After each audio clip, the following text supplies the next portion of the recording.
gurekin dugu Julian Iantzi, telebistako aurkezlea, zeinak azken bolada honetan gazteei euskera aurrera eramateko hitzaldiak ematen, ikusten dezakegun.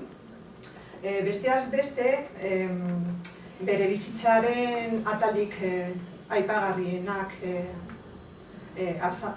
azalduko ditugu, bere profesionaltasuna, bere gaurko euskal zaletasuna.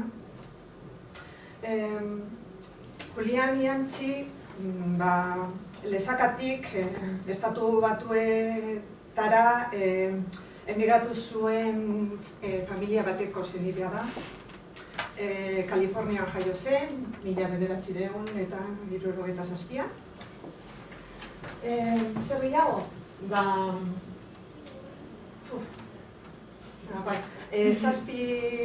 Zazpi urte beti zituela, Lezakara joan zen, eta euskeraz eta ingelesaz baino ez zuen hitz egiten. Espainian, faskismo zela eta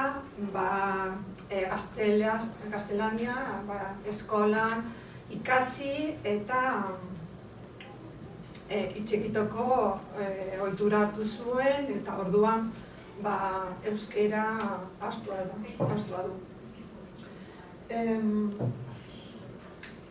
Bere prestakuntza akademikoari buruz zer esan dezakegu? Administraritza eta programatzaile informatikako ikasketa egin zituela, eta beste ikastaro batzuk egin zituela, adibidez, oratoria ikastaroa, euskerazko alfabetatze ikastaroa, interpretazio ikastaro batzuk, eta hori dela eta telebistan zabaldu zen bere lana eta bere mundua.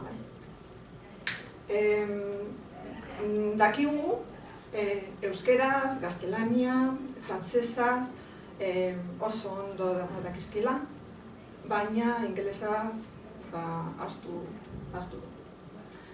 Zer gehiago? Bere ibilbide profesionalaren bere ibilbide profesionalari buruz zera esan dezakegu.